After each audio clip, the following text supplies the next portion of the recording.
Hello, Hardjarners. Delby's first episode for season 8. Season 8, man. Stranger Things. Oh, season 8. We're season 8, 395 episodes. Really? Yeah. Fuck. 5 more to Brian Lara or Sachin Tendulkar. Who was the 399? Tubby Taylor. Who retired? Matthew Hayden retired. Matthew Hayden. Yeah. Yeah, he didn't want to break Donald Bradman's record.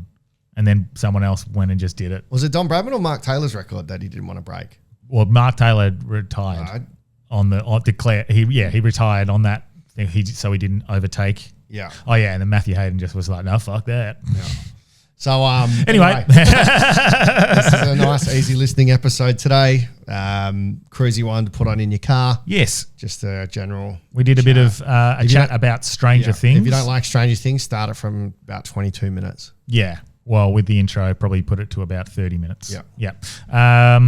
Yeah. We talked a bit about Stranger Things and the finale, and then potentials for like secret episodes and maybe the writing, if they fucked it up or if they were actually geniuses. We don't know. We don't know. Well, we don't know about it. Well, actually, we don't know. Spoiler. We do spoil. And if you haven't watched it and you want to watch it, we spoil the endings. So, also we talked, I told, I think 3 or 4 strange stories. Some alien stories, strange. shark stories. And a couple of mind experiments sort of things, isn't it? Mind. Yep.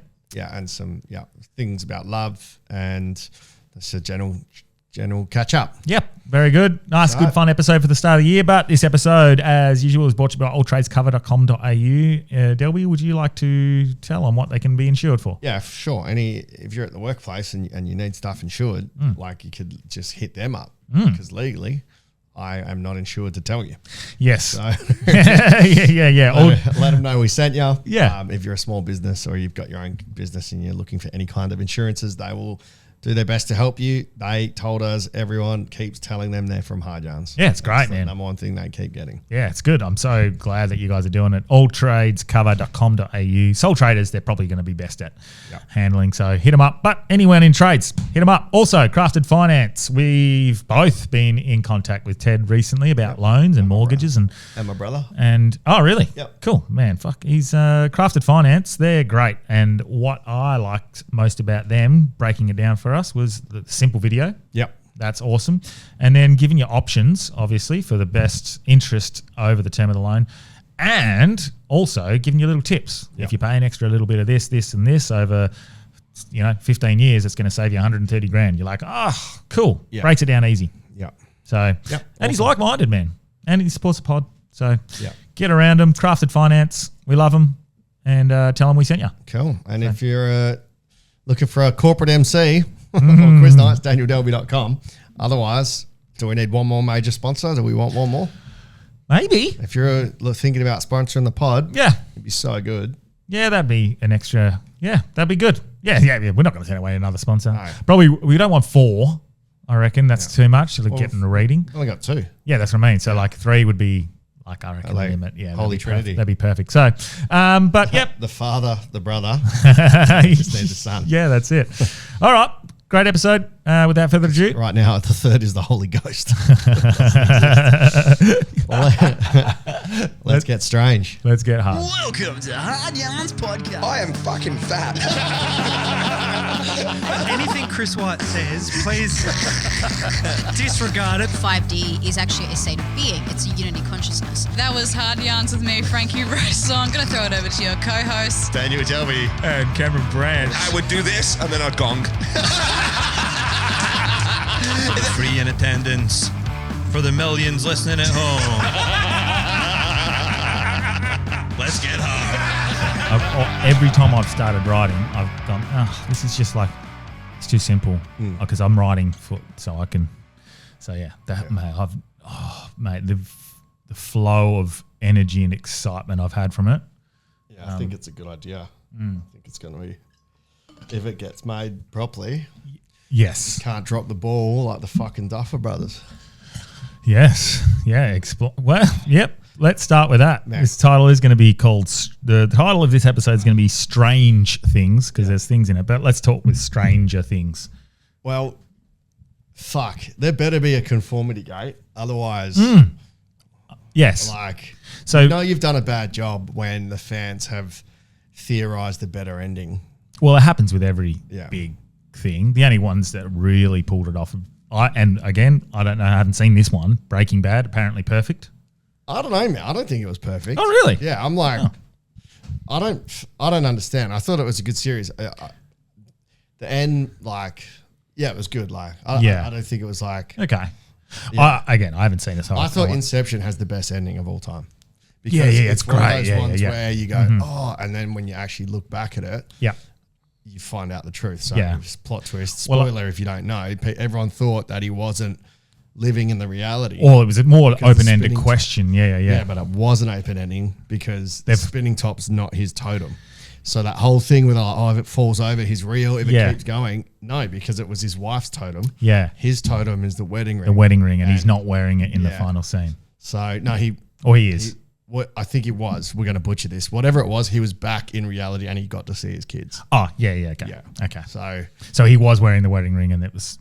Yeah, so his totem is his wedding ring, so something along those lines. Yeah. But yeah, great. So and literally those Easter eggs. Yeah. After something, I'll search trivia straight away. Yeah. So, like for a year, I didn't even bother because I was like, oh, that's cool. Like I get that. And then I went. The second time I watched it, I was like, oh fuck, I need to look this up. And it was.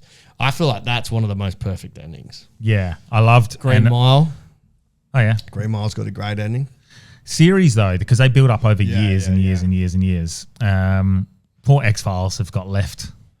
They got left. Yeah, I never watched that. So they rebooted the series like during COVID. Oh right. And I think and they left you on this cliffhanger. And then it didn't get renewed. I hate that, man. It happened with that one about the Greek gods as well. Yeah. With guess what it was about? Goldblum in it. It was about a contagion disease being used to.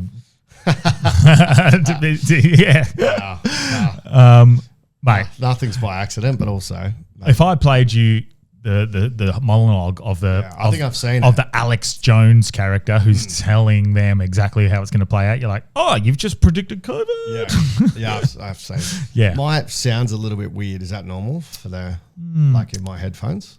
It's just really sort of low and quiet. Because of our no, because it's the guests. Might be your headphones. Okay. Yeah. It's I think it's my own voice, and yours is all right. Yeah, no, sounds good. Watching over there. Say check. But this whole thing check. Check. Yeah, the same levels. This whole conformity gate. Yeah. Where people are like, no, it hasn't really finished. You know. Is that desperation? It's up to the viewer to decide. Like it's tricked you.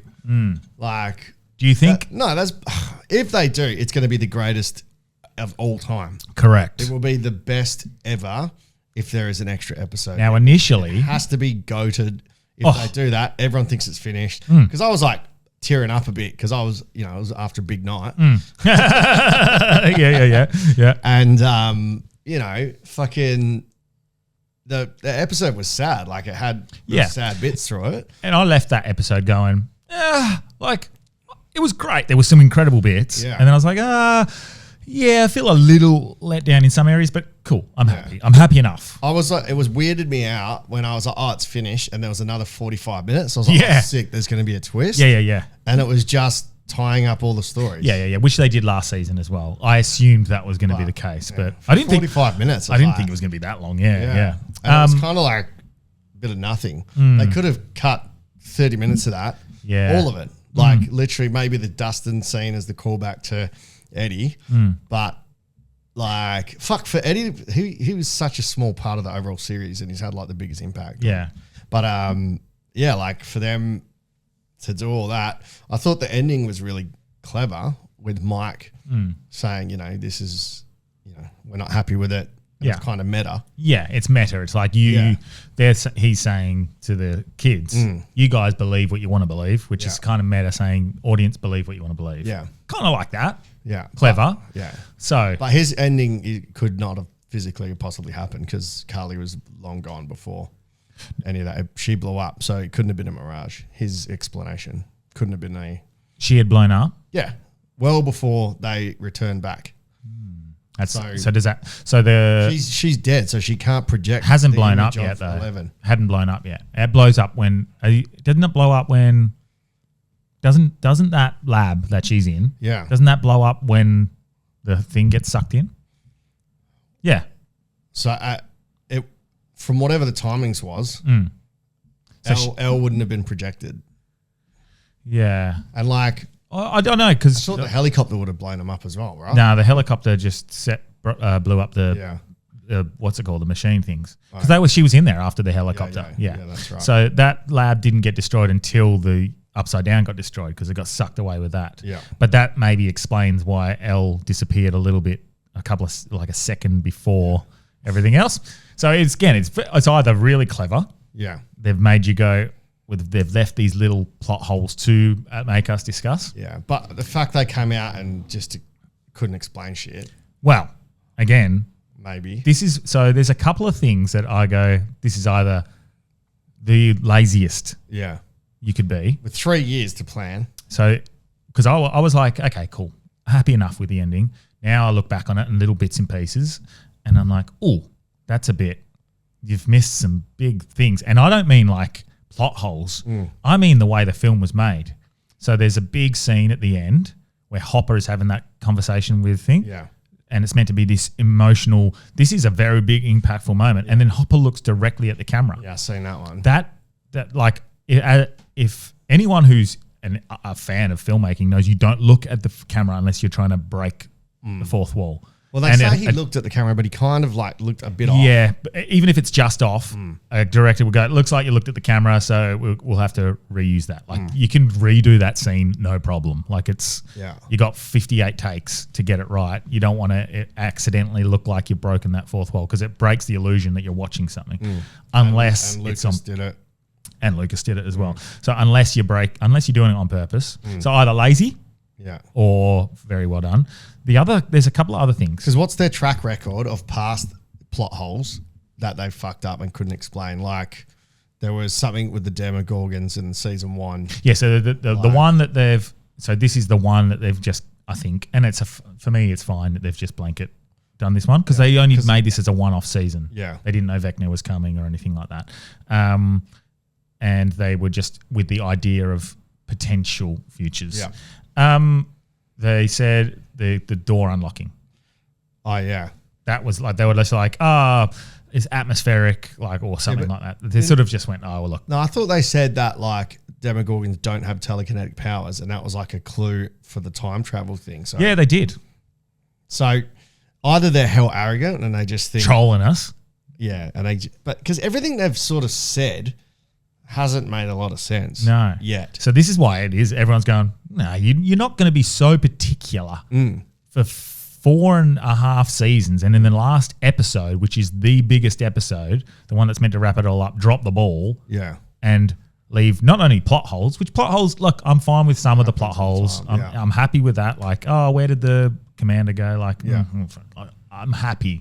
But some of those things like, so Steve becoming the coach of the baseball team, and then looking at Derek and calling him Thomas. I didn't see that. Yeah, he calls him Thomas. Yeah, right. Like that's not a writing error. That's weird. Yeah, that's odd. That's not an acting. Just another fat kid. It's just Derek. Right. So that's weird. The door in the final scene, goes up the staircase. Yeah. Closes the door. Yeah. Door's upside down. Is it? Yeah. Why is it upside down? What do you mean it's upside down? So they had door handles. For the whole series, it's opened and closed one way. This one scene, it's the other way around. As in like, yeah, pulled it open or pushed out? Well, like as in, so if that door handle was on the right, I can't remember which way it is, the whole season. Yeah. Or the whole series. And then on this one scene, it's on the left. Because wouldn't you... Is that a continuity error or is that like... Surely. Is that just like... Because if I was the Duffer Brothers, I would do a competition for 200 of the biggest fans to come and watch the final season. Yep. Pick out plot holes. Yeah.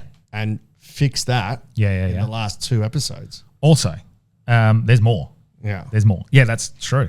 Yeah. There's more. I've seen tons. Yeah. The scars disappearing, the no sign, all the glasses. The no sign. Same hair as Vecna. Yeah, that's a bit like, I've done it. The thing with no sign, surely that's just budget, just thinking no one would see an empty sign at the back. I think, well, you're still going to write something on it. Like, you're not that bad at set design. So sometimes, you put that in post and that might have just been missed AI. by like whoever, CGI team, whatever. I'm I can understand that one.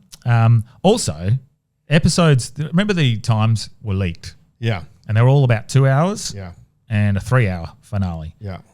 and everything. You could just go, well, maybe Netflix just got chop hungry. Yeah, but why would they in their most successful series? Yeah, I know, but maybe they just went, no, these are all too long. Because more ads. And then so they've chopped out a lot of things that would have explained things. An extra hour in the finale might explain some stuff. You know, I don't know. Where are the Demogorgons? Where are the bats? Yeah. In the final battle? Yeah. And the Duffer Brothers said that he got blindsided, but he's known everything through Will. Yeah. But So was he too sidetracked with the kids and everything he was doing to tap into Will? And then someone else explained that it was just all of them got sucked into the big thing. All the Demogorgons, everything was sucked into. Now My thing was they lived in the Upside Down, not in Dimension X. the which one? The Demogorgons. Yeah, but so maybe they were he was able to send him into the real world, so he can definitely send him into the rifts. Yeah. Into the Dimension It's X. just like, man, if I was in a relationship and she broke up with me, I can't just go, it's Conformity Gate. Yeah, well, no, and this is the thing. It's not really finished. Is it just fans You think going it's like, finished? yeah. Now, I just think I've now come to the conclusion that because some of those things are like, wow, that's so bad. Like the looking at the camera, I don't think that can be overlooked. That's a bad filmmaking thing. Well, I think, I know just how bad of an actor Finn was. yes, in that final scene without the green. Just in the whole last episode, Ah. all of his scenes on his own, yeah. even him and Elle, there was like no emotion. Oh no, that was really bad. Yeah. It felt like, but the music didn't quite suit it, and because there was no background and it was blank, and I was like, oh, it feels no, you can't do this. Yeah. Yeah, maybe he's a bad actor. Maybe. Yeah, I think but, that's what it is. But I just look. Part of me hopes we've been trolled. You believe? I believe. I believe. I was still crying. I was still like having some tears for. Yeah, about two or three other things. It didn't quite get me. Didn't really get me. There was one bit where I was like, "Ooh, okay, you got me a little bit." Yeah. There were some sick moments, like when the fucking big beast shapes up. I think against 11. Yeah. And there's that big. That was sick. Like the battle, Yeah. fucking chopping Vecna's head off. Like that Head was. chop was elite. Yeah. Sorry, spoilers. That was sick. Like, look. And for me, I loved the twist where Henry had the chance to join, and everyone was like predicting that he would join. Yeah. And then he was like, nah, fuck yous. Yeah. Humanity. I was Which is cool. That's a great choice. That's a great choice. Because I wanted him to join them. Yeah. But that's so cliche. But And to go the other way. now I think if you do get the secret 9th episode, he will flip. If that's what's going to happen, something like that. I just think they've dropped the boy. It could have, hey. They could have dropped the ball. Not as bad. Not Game of Thrones level bad. Yeah. Because I'm still like able to draw like, okay, yeah, cool. It's a TV show. It doesn't have to be perfect. It's not real world. But It just felt like the first 4 seasons, 4 eps were wicked.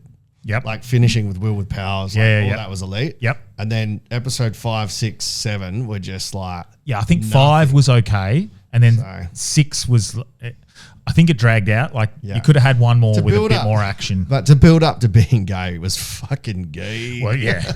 Well, this is Like- true. But that was always going to happen. But Like, they did it as good as they could because I didn't realize until I started rewatching it again earlier in the year that they've been calling Will gay from episode 2 or 3. Who has? Everyone. What do you like mean? when he's getting bullied, your little gay friend. Like Oh, this yeah. isn't like a small like last Yes. minute. Let's throw some gay shit in there. Like Yeah, he been battling with that gay thing from like Yeah, episode and- 3. and the dad was like. Yeah. Like there's been everything. Yeah. But I think people have missed the point where they're like, oh, it's about being gay. Like it's not. I think it's more important because it had the double entendre of Vecna was using that Yes. as a power against him. And if he could ditch that shame and accept who he was, Correct. then he could Yeah. be better than Vecna. I think everyone's Which just is been like- so traumatized over the last 5 or 6 years of Disney shit, Yeah, just yeah. throwing it in your face. They're like, no, not another bit. Like I this think was 10 they years should have ago. done that in episode 5 instead of like the crescendo. Yeah. If they did that in episode 5, Yeah, it would have been way better because it would have copped way less flack. Yeah. And also it's so it's super accepted nowadays. Yes. It's not like the 80s, No. you know. But also Yeah, I think it was important, and like people want to rip on it, but in terms of storyline telling, it makes so much sense. It's 100%. Yeah. You don't have to rip on it because they're like, oh, go. No, it wasn't like that. I think it was very good, very well. I think they did it well as well. Yeah. Like he was like, I don't like boys. I don't like girls, which is like a little callback. Neither do I. Yeah, But I'm straight. it was like the Just joking, callback to what Finn to Mike's character said. Oh, well, he said way back. Yeah, it's not our problem. You don't like girls. That's it. Yeah. So like it was a good little everything they did in that regards of writing was really clever. Yeah. But yeah, I mean, it does feel like this is why it's so confusing. This is why it's confusing. It's like, so maybe I was speaking to John Pinder about this because he's a big fan of it with him and Sophie, and he was like, I think sometimes like big organizations like Netflix just get fucking hungry and they chop shit. But it would make no sense. Like on their biggest thing ever, and the more time they have for people that are on the adverts, is more money. Yeah. So, but yeah, for them to, I don't know what's going to happen. Look, I believe. I don't. I don't think it's. I just think like they've just fucked it up, man. I think they fucked it. Yeah. I hope they didn't. Yeah. Because people are great. If anything we've learned on this podcast over 350 eps or whatever on, people are good at creating conspiracies. Yes. People are excellent at joining dots together that don't necessarily join. Yeah, well, there was a fan made one of Game of Thrones ending. Yeah. And they broke it down. Like, this is how it should have gone. Yeah. From like episode 3, 4, 5, like onwards. And I was like, that is perfect. How could you get it better than the fucking writers? Well, you know why? Because they deviated from the original text. Yeah. Because the whole last 2 seasons, I think, because he hadn't finished it. Yeah. It changed, and there was a writers. So also, we've got to probably understand as well that there was a Writers Guild strike or something during this. Yeah, and actors strike or something along those lines or whatever it was. The big strike, which probably doesn't make the writing very good. Yeah. I don't know. But they should have just waited for or asked George like what he was going to do. Well, January 7th, we'll find out if we've been goated. January 8th for us. January 8th, yeah. Which is what? That's yeah, because like they didn't answer the 12 kids, the clocks, like it all had nothing. Yeah, they said it was just 12 was just random. So dumb. Yeah. Yeah, why it can't 12? be random. Yeah, and this is it because it was such a particular series. Yeah. Everything. How much was it the Last Supper? Was it 12 disciples? 12 disciples. Well, maybe it's. Did he resurrect? There was no time travel, and they were talking about Back to the Future, Wrinkle in Time. There's been and the date November 6th, like none of that. Like there's nothing that they were talking about has happened. Did you see the interview where they were like, "Oh, we didn't know we were going to get the rights for this song. We're stoked, and it fits perfect." Yeah, was that the Prince songs? Prince song, yeah, because Prince is impossible to get. Yeah, but they got 2 of them. Yeah, they got Purple Rain and this is When Doves Cry. Yeah, but whatever. I don't know. I thought it was good. I thought it was like it was fine. Yeah, ending. I would have. I think I said to you, I'll give it an 8 out of 10. Yeah, but now I'd probably change that to about a 6.5 to 7 out of 10 because it was still satisfying in certain ways. Yeah. I felt like it made up for the episode 5, 6, 7. Yeah. So, but we shall see if they've goated us. Yeah, and we are all under Vecna's spell. Yeah, that's too smart. As viewers, they wouldn't think about that, man. I don't think they think about that. Yeah, well, I don't know. I reckon people would. Yeah. Maybe not. They should have just consulted 200 super fans and got 200, do a competition, write how you think the last XYZ episode's going to go. Yeah. Got all those people in a room, fucking give them a cameo as like someone at the graduation thing. Yeah. And hey, why haven't you answered this? Why haven't you answered that? That would be the best way for anyone that's got a popular series to finish it. Yeah. Throw it open to the fans and pick the best fan theories. Why bring in Linda Hamilton to play such a role? Yeah. Like such a big name. I don't even understand her purpose. Like just to put to chase her? To change Brenna. Yeah. Like she didn't really have what was her goal? Just to experiment with kids, turn them into weapons. Yeah. To fight the commies. So why would you get such a big name actress like Linda Hamilton to do that? Yeah. Is it just like, okay, well, we've got You get budget, it, so and let's just. and it's a throwback. I mean, what else is she doing? Yeah. Yeah, she's no longer. And Wasn't because she in the most recent Terminator? Like, that she? made a comeback? Yeah, right. Yeah. Well, because it fits right in the theme of the 80s. Yeah. Which is, Maybe it's that. the perfect thing. I did love that they had all their references. Like, there were scenes that were so perfectly made to look exactly like some of their favorites. Like that Demogorgon's coming into the laundry. It's exactly the same as Jurassic Park, even to the point of where the raptor nips at the other raptor. Yeah. The Demogorgon nips at the other Demogorgon. Like, So what we're that saying was is really the Duffers clever. actually don't have an original idea. Yeah. That's why they couldn't fucking land the plane. It's because they've just copied all their favourite movies. Yeah. And mashed them all. And there was no other movies that had a twist like that. Yeah. So. I don't know. Look, if they're just trying to do it to make everyone create their own ending in their head, which is meta, really what they did, because Hopper said to him, sometimes you just got to believe what you want to believe, what makes her justify her actions and what her ending is. Yeah. And then he end up saying that in his storytelling, which then also you probably meta when he looks at the camera and says that's what he's saying. You got to sort of... You know what they should do if they were true goats is on November 6th next year, drop an episode that fixes all the plot holes. Maybe they will. Because maybe that's the secret 9th episode. If they've got if they do have a spare episode, keeping all the actors quiet with all the press junkets. Yeah. Like, now, to be fair, they wouldn't be able to do it. I actually honestly looked at it when they said how many episodes were coming out, 8. I was like, would have thought there would have been 9 like last season. I don't know why I thought that. Yeah. But anyway, we shall see. If not, look, fun series. Got me through like the whole of COVID. Yeah. Well, if you don't like Stranger Things, welcome to the hard yarns. Yeah, skip past that. We're picking up from the 20-minute mark, 22-minute mark. So I actually, it's been kind of cool because I made that thing, that sort of, what is it, a goal that I wanted to do short films this year. So I started like straight away, first day of the year. I was like, okay, what do I want to do? Like, what do I want to start doing? Start thinking of these ideas for short films, and I come up with I've sent you the idea, the concept. Yeah. And I think it's really good. I think it's pretty clever, and I think I can get it even more clever. But it's a good concept for sure. I just think it was starting out as being a short film, and then I was like, this is too much to unpack in a short film. So I'm like, yeah, cool. Let's write a 6-episode limited series that has the potential to go into a bigger thing. But I've never been more excited. And that's why I've been like seeing these things come up with Conformity Gate and made me go, oh, I don't want plot holes. Yeah. I want it to be bang on. Yeah. The hard part is when you have to deal with something so difficult like an Interstellar, you really need... You'd write it backwards. Yeah. It has to be fucking... I know how it ends. So I need to make sure I get the plot right and then litter the clues throughout subtly.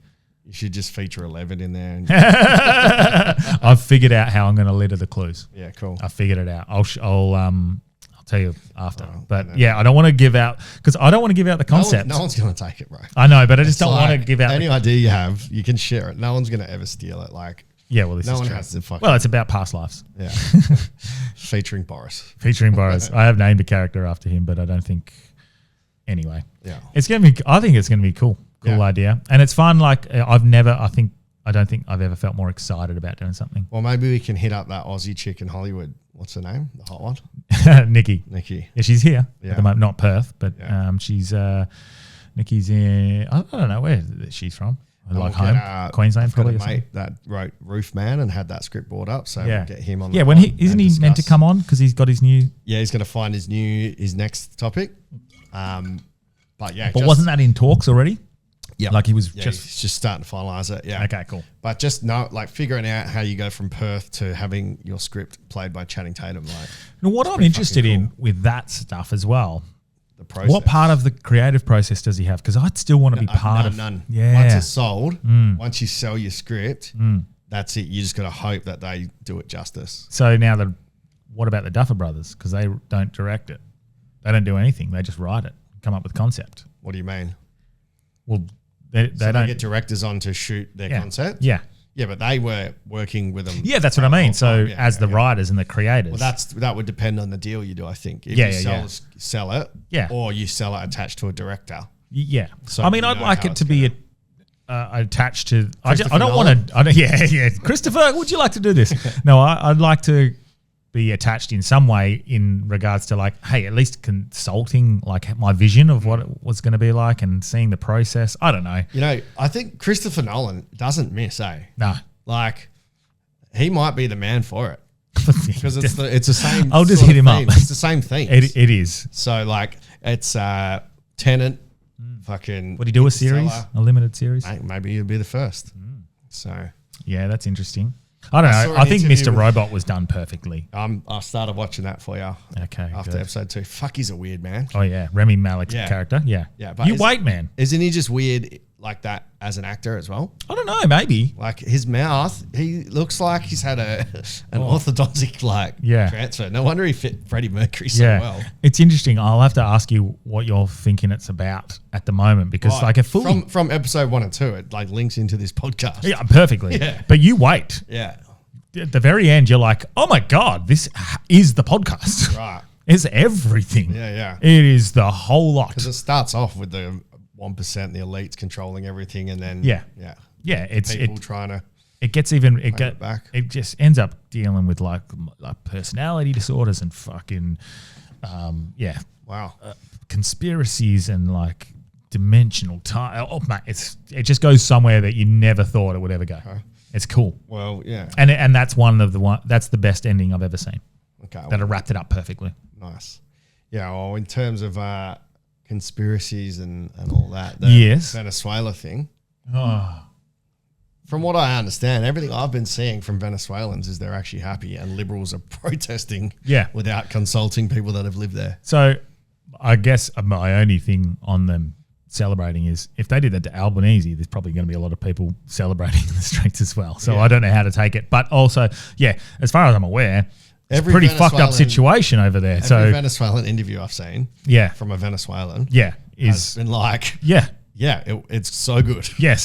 So But again, that could be fake news. So. I have no idea. And this is the thing: all these people think they know. You're like, well, I don't think anyone knows. Well, if the you most think- obvious answer is it's got to do with oil. That's the obvious one, isn't it? And Because me and Sam were randomly we weren't talking. We didn't know this was going to happen. Yeah. we were talking about it 2 days before about Syria, and we're talking about Afghanistan, and there's just always an excuse to go in, and there's always corporate interests that seem to be the priority. And then he went, well, look what's happening in Venezuela. Yeah, right. And then it happened 2 days later. Wow. And you're like, oh, fucking hell. Easy. But also, like, and then it's the same thing with Trump. Like, I don't know. I always swing with Trump, like whether I think he's good, bad, whether he's just like a bit of both, or if he's trying to do the right thing and he's still surrounded by the system that's in place, I don't know. And I'm not going to pretend to know. Yeah. And I think anyone who does, they're like, oh, he's this or he's that. You're like, you know least. Yeah, I think he just wants America to be the superpower of the world. Yeah. So Yeah. he's going to do whatever he can for that. But like my brother, who thought Trump was going to be good, he was like, "No, like Trump's been fucked." Yeah. he's like gone. I think But he's- I don't care. I don't follow. As far as I've kept up with, I think there's been a lot of good, but there's been some things where I've gone, fuck, man. And I think that's the way you should approach anything. Like all these people who are... you need to actually call it out because we were very pro-Trump. the clip we just did the other day called him out pretty bad. Yeah, okay. Yeah. So like, and we've been talking about him a fair bit on the pod lately in a negative. And so The Venezuelan lady that I saw was like, people are like, oh, it's for oil. She's like, yeah, we would rather America have the oil, do it properly, than have it sold to Iran, China, Russia illegally. So we can actually get jobs from it. They're like, if there's going to be someone doing the oil, let the Americans do it so we can have an infrastructure. and then I'm just glad we don't have mad oil reserves here. yeah, Otherwise, we'd be fucking America. it's pretty well. That all of that aside, it's pretty interesting and scary that a country can just go into another country and take the their president. Yeah, that's pretty wild. But I mean, yeah, it's Having watched Narcos, I'm watching it at the moment, and like the level of infiltration they had to do and work with governments to be able to do the dodgy stuff. yeah. you sort of go, well, I get it. And Trump's just going, no, we'll come get you. Yeah. So every other administration has gone, we'll do it, but like in our sneaky way that you don't know it's us doing it. Whereas he's just going, no. Yeah. That's wild, eh? Yeah. And it'd just be like New Zealand coming over here and just shooting Albanese. So in that way, China it's just actually, comes over. well, yeah, but in that way, it is like just going, fuck all this shenanigans. Yeah. We're just going to go do it. Okay. Yeah. I see that. Like he sees but then, yeah. Well, it's a very strong move, man. One thing he has is strength in leadership. Yeah. And He doesn't power. give a fuck. It's like, why pussyfoot around? What about Greenland? So, yeah, they're next. They're gone. I don't know how I feel about that. Like as someone who likes a lot of what Trump does, I don't know if I like that. It's over. They need it to protect, because it's the positioning of it is so close to Russia and China, and Denmark own it. Oh, so is this more of a It's a strategic. we're taking it before they take it? Correct. And there's so much positioning from Russia and China around it that, and Denmark run it, and Yeah. it's like nowhere near Denmark. So it makes sense for America to have control of that. It's going to happen one way or another. Side note, how good's it felt? Yeah, my tism is just Mate, I it's love so it. good for my. It's very nice. I'm very. Are you playing poker right now? Yeah. Stay. Hit me. I'm very textured. We've put velvet on the top of the table, and I think it's taken away a lot of the echo. Yeah. Not all of it, but I think a lot of it. Yeah. That's good. But yeah, sorry. Yeah, it is. It's no longer an echo chamber. It is. It's. I don't know what I feel about the Greenland thing, man. That's a bit. But yeah, if it is, hey, China and Russia are going to take this. I get what they're. Oh yeah. Yeah. Don't know enough about it. I think, No, I don't know. I think this year, it depends. Hopefully, the listeners still stay on board, but I'm kind of happy to move away from all of politics. Yeah. As much as possible. I still want to entertain. Like if Basil wants to come on, this pod is good for everything. People that have messaged me that don't understand what's happening, when we can break it down in whatever terms. Yeah. But Well, I think it ends up being, as long as you don't niche.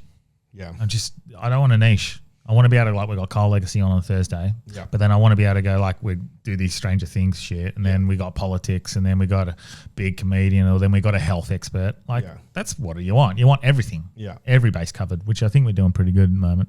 yeah. I like that. Well, speaking of every base covered, I've got my brain scan coming up soon Oh, yes. with Lara. Yeah. What You did yours? Yeah, I did mine Yeah. on the pod. Oh yeah, Yeah. yeah, sweet. So I've got mine. Shall we How do? long does it take? It's a while. 2 hours? I think. Yeah, if you allowed 2 hours, I think that would be enough. But cool. we had to cut out about an hour and a half of podcast. Yeah, interesting to see what's going on. I've only just started my new year yesterday because I partied pretty hard New Year's Day, and went to Wildlands, last minute decision. That was at Journal Up, huh? It's good, man. Yeah, okay. Yeah, I went there with a full different mindset. Yeah. You know, I've got a mate out that can actually enjoy it now. Yeah. But going there and enjoying the sets. Who was on? Dom Dollar, Kid Cudi. I thought, man, Kid Cudi was way shitter than I remember. Hold on. I think, really? Dom Dollar was here. Yeah. I think he headline. follows us. Really? Yeah, should have fucking. Damn it. Yeah. Anyway. So, and then Addison Rae, she was basically just a Britney Spears clone. Really? Yeah, like fucking girl I'd never heard of. And like, Yeah. obviously I'm so out of touch with music. Oh, yeah. The amount of times people are like, have you got tickets to Addison Rae? I'm like, who? Yeah. And I look it up, it's sold out, like 40,000 tickets. Like, what the fuck? Who is this Who person? is it? Yeah. I went to a Rufus concert. You're like, Yeah, that's so it. Addison Rae is basically just like a Britney Spears. Yeah, she okay. had the headset on, even though Britney didn't have the headset on in her film clip, which is a Mandela effect to the max. That's Like, a weird she one. sounded like her. She's like, baby, it's so good to be in Perth. Have you gone to the beach? It's like, Did they set it up in front of the grandstand there? other side, there's two. One on the right, one on the left. She was on the left. Oh, Jewel. Oh, like what they used to do at Rocket. Yeah. Oh, cool. Yeah. So, no, it was good. Good fun. I'm just recovering now. Yeah, okay. So, Yeah, interesting. but yeah, I've got a bunch of fun quotes and thoughts if you want to Oh, sick. go into that. Yeah, mate. Whatever you feel like. I've got a couple of cool, fun, strange stories. Okay. Strange I've things. got more like just brain ones. Yep. So Cool, man. go Brain strange, brain strange. Yep. Sounds good. Well, one was like a really interesting quote about love that I saw. Oh. And sort of ties in with like what the psychic was telling me. Yep. Where it's like a change of mind. And I think you realize like when you want to spend time with someone, or when you enjoy things the most, it's not what you're doing, because you can do it alone, which is cool, but it's all about how love makes you greedy for witnesses. So like if you see a hell cool cloud formation, Yeah. you're like, oh cool, I was seeing that. But if you're with the person you love, you're like, oh, look at that cloud formation, and you like being witnessed seeing something. So it's all about like someone seeing you see something, which links back into that theory of why people get the biggest adrenaline rush sharing. You know, when it's online, it's not the doing, it's the sharing. It's because people see you seeing something. Yeah. So when you're in a relationship, it could be just something as simple as you go for a coffee and you both see like a clown ride past and do something insane. You share that experience and you see each other seeing it. Yeah, it's that connection that Yeah. So I was like, that's kind of cool. Like, Yeah. love is greedy for a witness. Nice. No matter what you experience, you want to experience it with someone and have them see you seeing it. Yeah. Well, that grows even further after that. So once you've got that, you're like, all right, are there other couples that we can go do this with? Other people, other friends? Like, I want to, that trip to Europe, perfect example to me, was so good. And then chucking in a couple of friends along the way to be able to go, oh, I remember when we went there and we did this together. And, that's but then we still had our own personal fun times as well. So backpacker hostels are sick.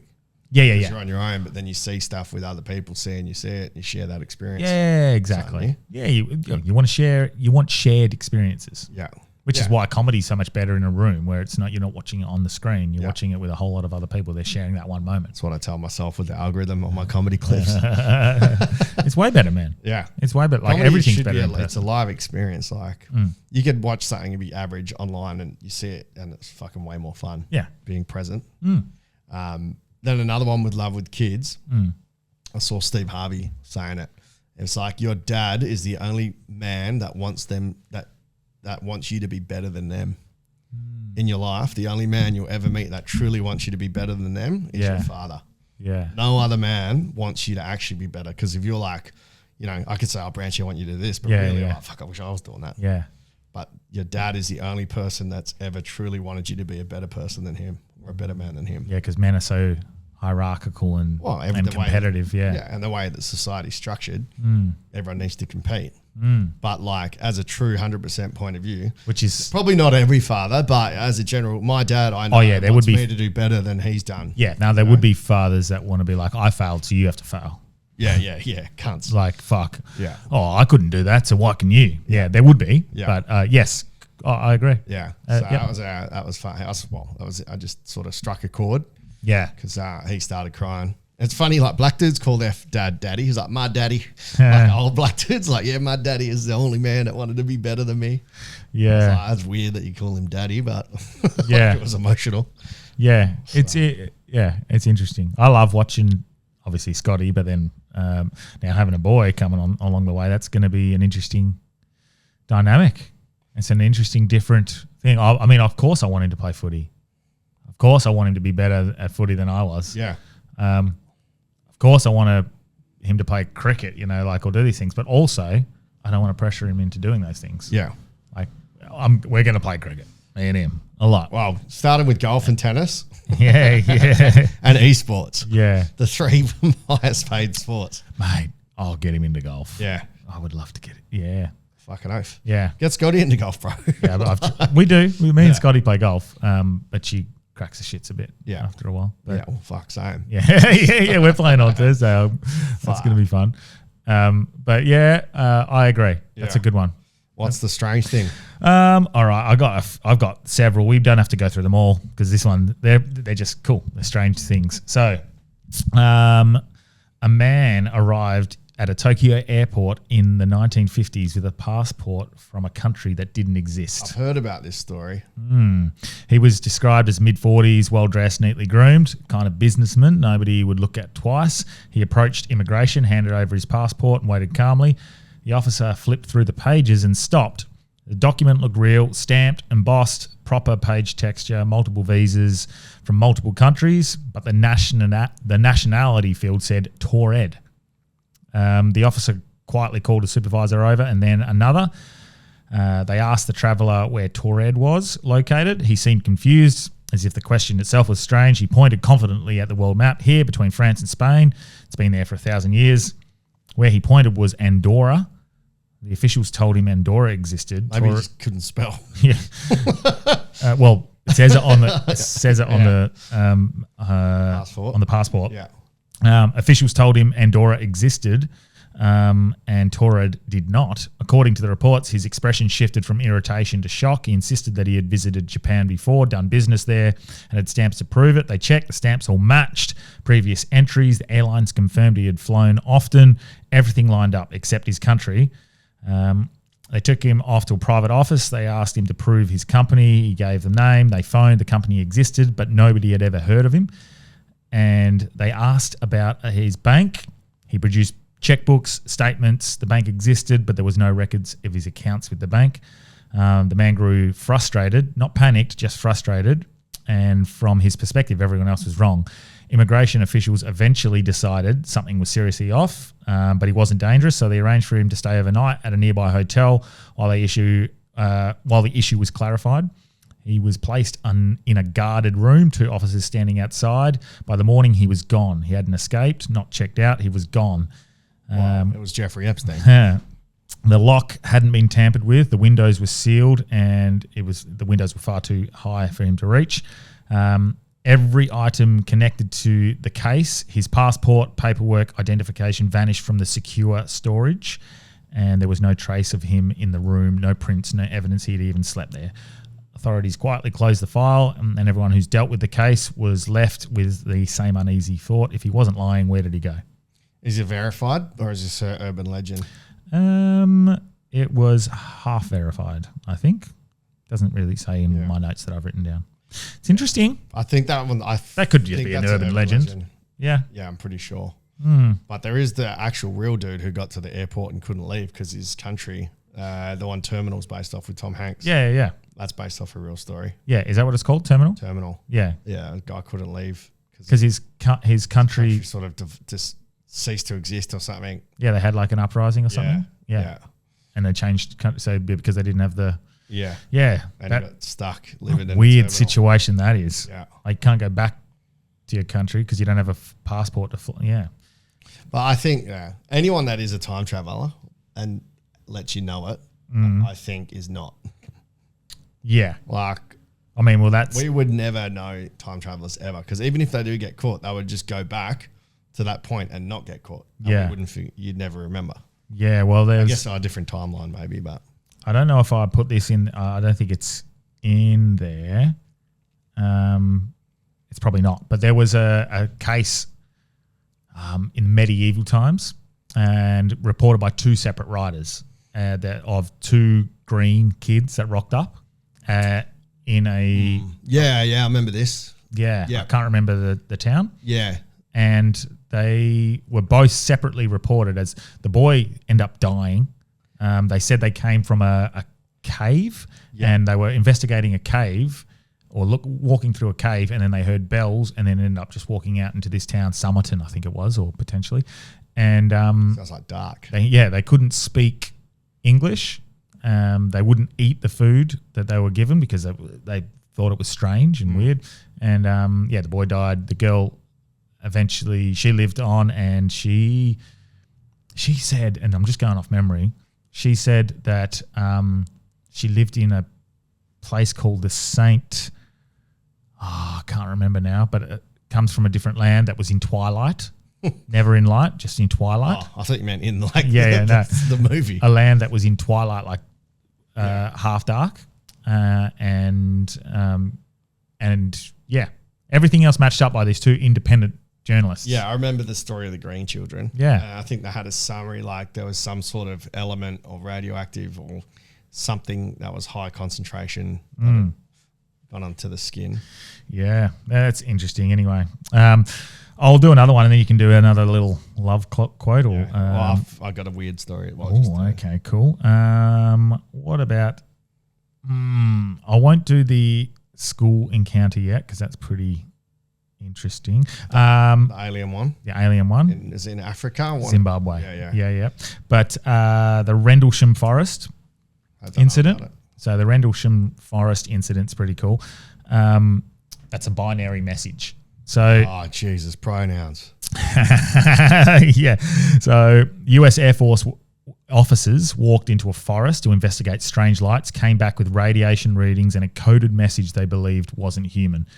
So it was Christmas in 1980 in Woodbridge, England. Security personnel saw lights in the forest and thought a plane had gone down. When they went in, instead of a wreckage, they found a silent triangular craft hovering just above the ground, smooth, black, glassy, with strange symbols along one side. Sergeant Jim Peniston stepped forward and touched it.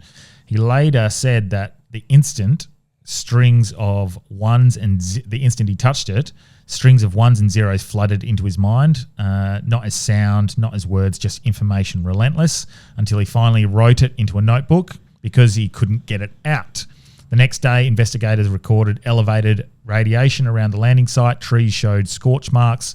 The encounter was officially logged and then quietly shelved. The binary code wasn't decoded until years later. When it was, it didn't read like a random noise. First lines translated as exploration of humanity, continuous for planetary advancement. Then came a list of locations expressed by coordinates, but the coordinates pointed to the Pyramid of Giza, the Nazca Lines in Peru, High Brazil. I don't know, that's an island in Brazil. High Brazil is west of Ireland, it's an island there. Sedona in Arizona, which is pretty well known for its phenomena. The Temple of Apollo in Greece, ancient sites in Belize, and some sacred mountains in China. The place is tied to ancient mysteries in navigation. The final lines of the message read, "Eyes of your eyes, origin 8100." So not another planet, like a future date. So taken off face value, the message implies that the craft was an alien. It was in a way we picture, it was in the way that we picture it, but a human presence from far ahead, monitoring, mapping, maybe guiding. Soldiers filed reports, audio recordings captured the confusion in real time.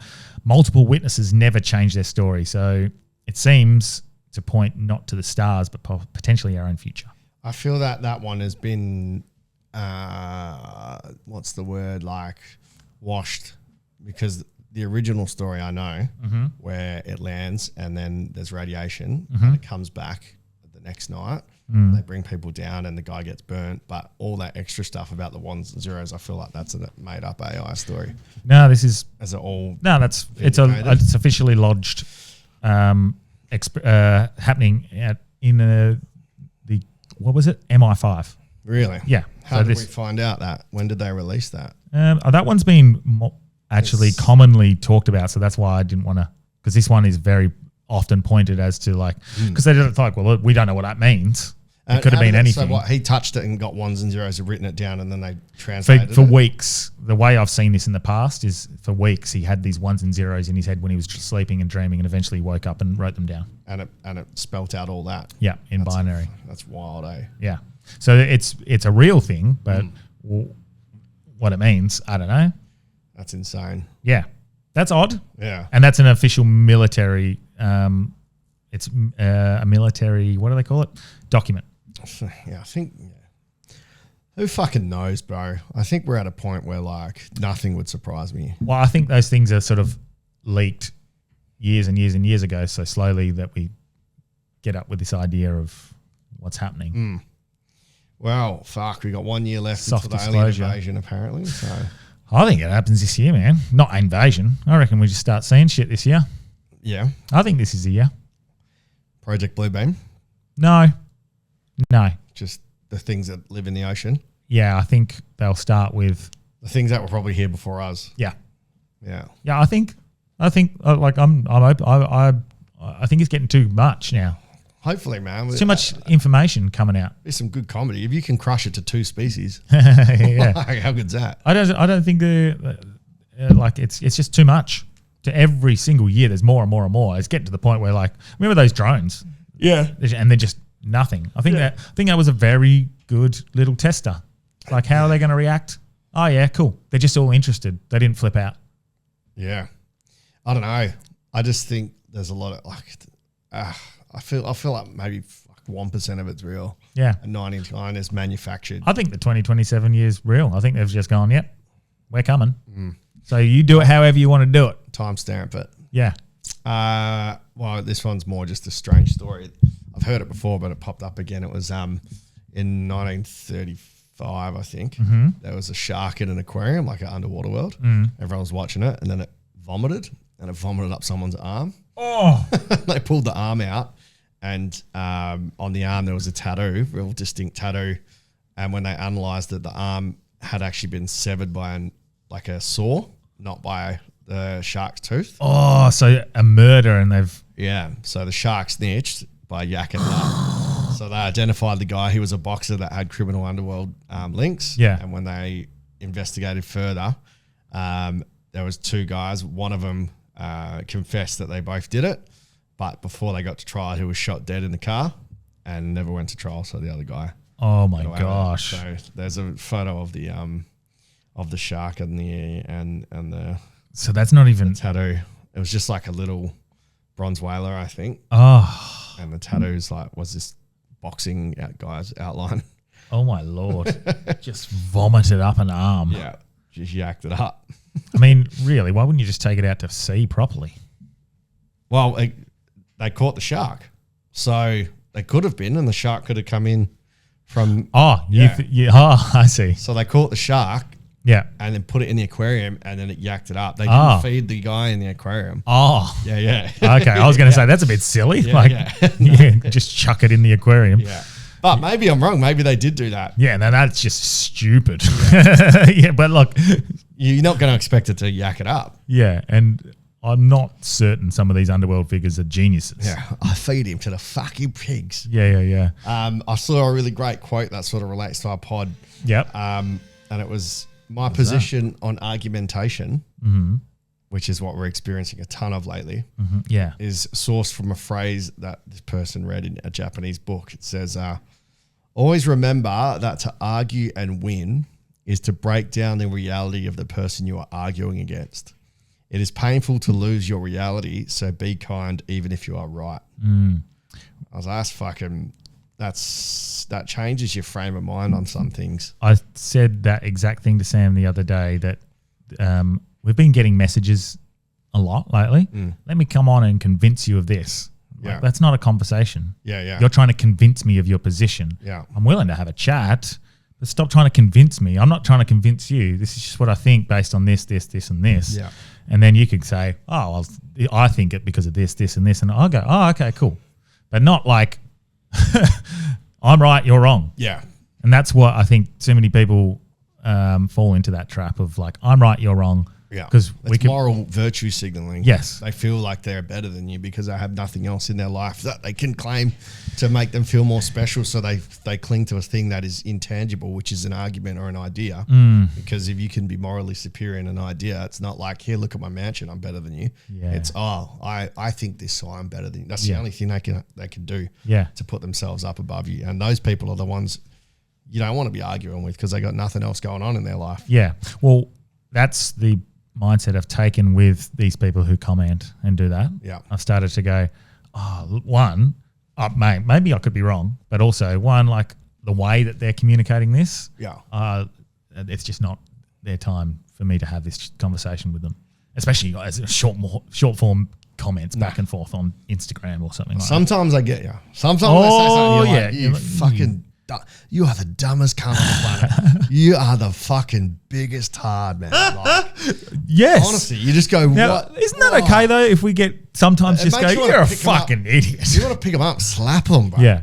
Like, fuck me, man. Like, do you know, okay, I seen the other day now, I've completely unfollowed to make sure I don't get it, and it still comes up in the algorithm, Abby Chatfield stuff. Oh, dude. Man, she almost described herself the other day. What did she say? And I was like, she's so close. Special needs? She's so close. She's just a virtue signaler. I'll find That's all she is. She's a moral virtue signaler. Yeah. She's uninformed. I mean, I'm uninformed, but at least I can admit it. Yeah. Well, I think that's the beauty of it, isn't it? Like by saying, like, this is what I think, but it could be wrong. Like, I think that's, I'll see if I can find it. Should I find it? Because it's hilarious. Yeah, go on. See what she's about. It is hilarious, the way it's delivered, because you'll be like, oh my God, you've just described yourself. Yeah. Okay, I'm nearly there. Okay, cool. I think I found it. Am I I connected? don't find her attractive at all. No, I don't either. And that's not me having a crack. Like, I just don't. I don't understand the allure. She looks like someone that actually, you know what? It's not even worth chatting. It's not even worth. In the past year, the internet has changed Sorry. a lot. Sorry. And I've been on the internet for 7 years as a job, and it's changed drastically. And the thing that I've noticed, and how I think I can summarize it, is that people who are stupid, losers, who are also often a bit narcissistic, who don't understand the world or politics or anything, now have a way to get together and tell each other how smart and sexy and cool they are. And what they do with their time, because they have a lot of spare time, because again, they're stupid losers who, if they have kids, don't take care of their kids, they hate their jobs, they don't like their friends, or if they even have any. They spend their spare time getting together, attempting to feel powerful. And how they do that is by making fun of people who are more successful, more sure of themselves. She's talking about who herself. Actually have friends who have a life and who have talent. Anyway, it goes on like that. I'm like, she's so close. She's described herself so well. So accurately. Wowee. Isn't that hilarious? Yeah. And I know people will hate me for saying this. I kind of just feel sorry. I feel bad for her. I just don't think that, well, whatever. If you want to follow her, like, I don't understand how people can, like, but people probably feel that way about this pod. Yeah. 100%, yeah. But that's fine. I think also, like, whatever she's selectively posting, maybe, like, outside of the internet, she's a normal person. That's cool. Like, if you have a drink, she'll be fun. But then she has exactly what she says. She feels important and she can post and people confirm her and they want to be like her and they comment, "You're the best, I love you." And then you get that inflated. But just she's genuinely like calling people assholes and stuff and like losers, and it's there very, are a few of them. I know, but it's very immature. Yeah. It's like, well, can't you just be a little bit kinder? She'll fade away eventually. Maybe. Wow, surely. Like a lot of... She's wrecked Peking Duck for me. Yeah. I can't listen to it. Yeah. I loved Peking Duck. Yeah. Now fucking... Anyway. Oh, well. Well, how to enjoy things. I saw there's a really great study. There was a lady, Dr. Ellen Langer from Harvard. You probably, I don't know if you've heard it or not, but a lot of people just wait for something to excite them, you know, or you hope if you go and do something that it's going to excite you. Yeah. And quite often they'll go, "Oh, no, that sucked. I hated that." You know, like, I'll try painting. No, shit, I didn't like that. I'll try Frisbee. I didn't like Frisbee. I'll try, looking at art. No, didn't like it. And the reason why is because you're waiting for a moment or like an activity or an external thing to excite you and get you excited and into it. Yep. But at Harvard, they did a study where they took whatever you don't like, they put a group that they made them listen to classical music. If they didn't like classical music, they did another one to appreciate art, and they did another one for X, Y, Z, put them into different groups about what they didn't like. And in one study, they the activity didn't change. All they were asked to do was notice one thing about it that you didn't know, then 3 things, then 6 things about it, and write down and discuss. And their enjoyment increased with each layer of curiosity. So it's not the thing that you're doing that's boring. It's where your mind space is at and what you're giving it.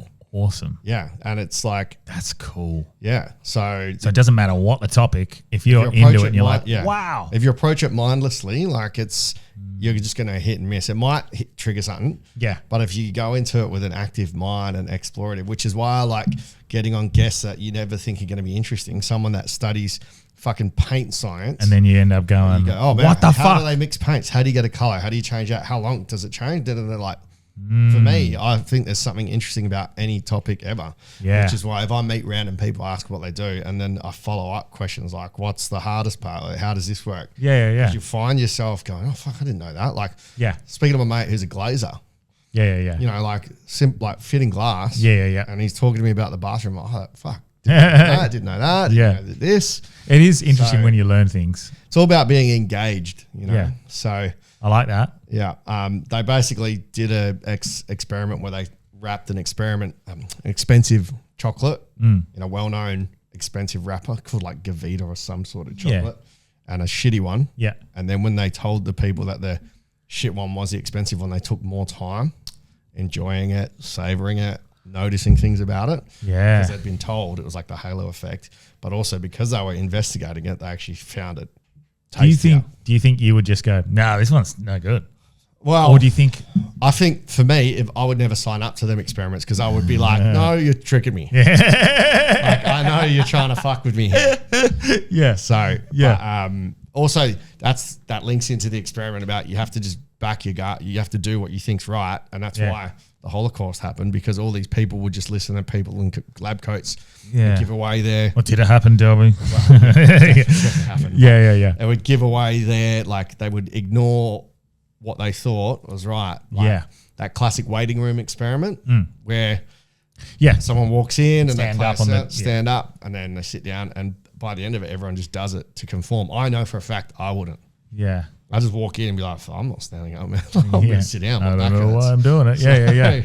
But you got to just, when you see something that doesn't feel right or look right, like, just got to lean into. Yeah, because then you're allowed, because that also allows you to be wrong and learn. from Yeah. that. Yeah. Which is good. Just don't go to jail for it. Yeah. Don't be, as long as it doesn't affect other people. Yeah. I think like those moments that you're talking about, like those, you're looking for that fun big moment. Yeah. Of like, oh yeah, I love this. Yeah. Yeah. That's like with everything. That's why I like Wildlands more. Yeah. Because I went there, I was like, I'm not going to go try tune. I'm going to just hang out with my mates. And whatever happens. Listen to the music. Yeah. Yeah. Yeah. It's I'm changing. still looking. Yeah, I think people think that like with almost goal setting or achievements and awakening or affirmations and stuff.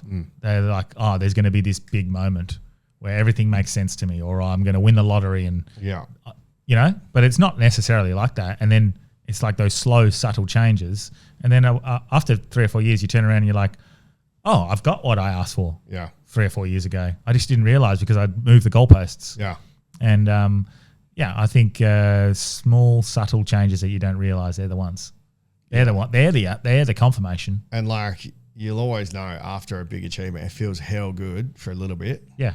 And then a day later, 2 days later, exactly. where are you at? Like when you did that first Astor Theatre. Yeah. Would have felt great. And then you're like, what's next? Yeah. Yeah. Yeah, it was wicked. Which is, I was getting confused the other day because I love what we do here. And then I was like, okay, if the world's perfect, like there's nothing going on and I can just go live in a farm or whatever, would I keep doing this? I think I would. Yeah, it's fun. Yeah, it's fun. It's curious, the curiosity. But the creativity isn't quite there, like the creative side.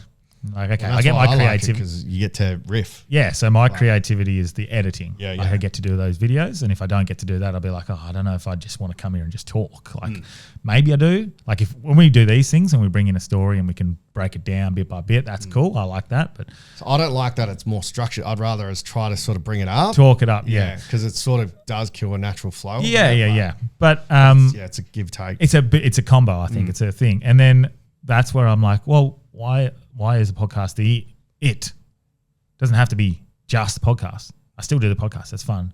But then the writing has come in and filled that like creativity, and comedy, like writing jokes, has filled that creativity. Either one, when I'm writing and trying to figure shit out, I'm like, oh, that's fun. It doesn't matter whether it wins or not. You don't have to tell me. Yeah.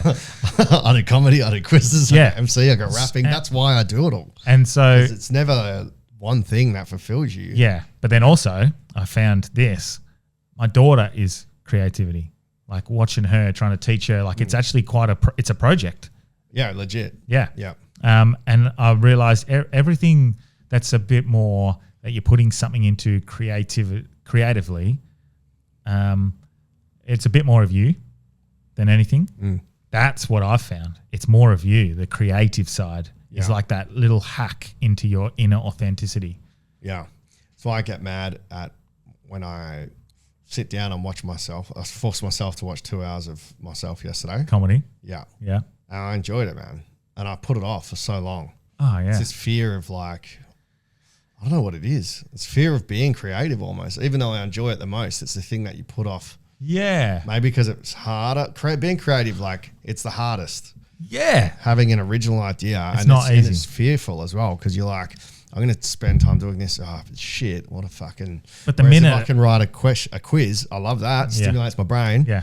But really, you know, I'd rather be creating. And I don't know why I've got this fucking block, but I've started to... It's finding the try to thing work that... through it. I guess it's finding that thing that is filling your creative outlet the most. Well, I wrote... Maybe they're not enough. Maybe they're good. Like they're like scratching an itch. But maybe there's something bigger that you want. Yeah, I think it's just... Because creativity is it's endless. It's limitless of where you can direct that creativity. It's better with someone else. Like writing on your own is fucking... It's not boring. I like writing weddings, but I take ages. I put it off forever. And when I get stuck into it... Yeah. Wow, Well, I love this. I've liked...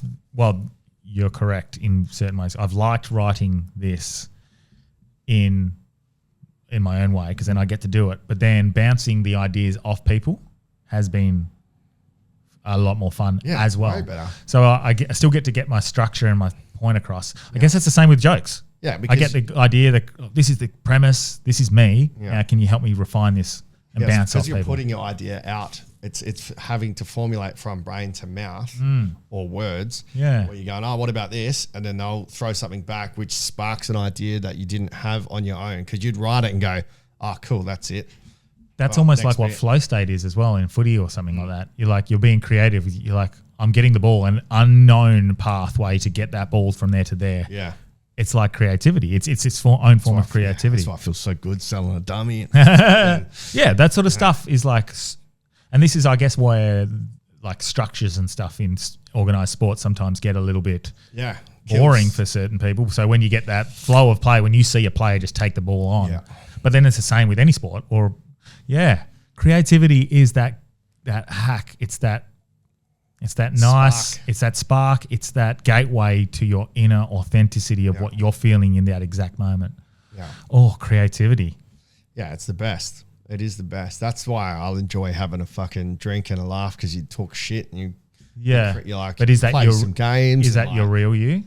Yeah, because yeah, it's sort of like boosted up there by that. No, I'm saying I enjoy the fact that Oh, everyone's out yeah, and yeah, you've got yeah. a group together and Yeah. you banter and rip So on each good, other man. or like there's riffs and It's so good. You know? It's like that golf day. My favorite thing is giving a couple of like guys so much shit. Yeah. Just the most ruthless. creativeness. Yeah. But that's always fun. But yeah, creativity. I think that's a good thing that we can all start working towards. Do you want to see how creative you can be? There's a little challenge where 10, Oh, I like that. 10 moves that your brain refuses to do. Oh. So maybe we can finish the pod here and add this to just Patreon or video for YouTube. How long's so it going? Spotify. I want it to go for 20 more minutes. Okay, well, before we do that then, I've got a really cool line. Just for ads. I've figured out the ideal amount. When you lose a person, like Yeah. if you could never imagine how God could take this person away from you because you can't live without them, imagine the person that God hasn't put in your life Oh. that you are going to not realize that you can live without. So if they can take away a person so important to you, imagine how important a person they can introduce to you. Not like I'm going to kill someone and introduce the next person. It's just like if people can be taken away, imagine what God can put in front of you if you're open to it. It's an interesting thought experiment, that, isn't it? So yeah, if God could take someone away that you thought you could never live without, imagine the person that He can put in front of you that you thought you'd never find. That was like pretty interesting to me. Yeah, that's a good one for people who have suffered grief and loss and, maybe lost a partner even tragically. Yeah, That although it's difficult and time is the only healer, if God can take someone so incredible out of your life, imagine what they can put into your life. Yep, Yeah. I like that. I think we hit some of these with Wolfie. Mm-hmm. I might just say them and you can tell me what you like. Yeah, okay. 5 psychological paradoxes of human nature. The paradox of pleasing. Yep, we talked about that. The more you try to make everyone like you, the less respect they have for you. Yeah, that's we talked about that. That's the desperation sort of thing. The Yeah. regret minimization. We spoke about that. Yep. We're more haunted by the things we didn't do than the mistakes we made. Yep. The intuition glitch. When you focus too hard on a simple task like walking or typing, you actually perform worse. Yeah. Your autopilot is faster than your conscious mind. So that's flow state. Yeah, but also, is autopilot like taking you away from experience? Like driving, for example, it's autopilot. I don't know what the answer is. Yeah. I think, because you're not really present and in flow state. Yeah. Yeah, I guess it depends on the task, right?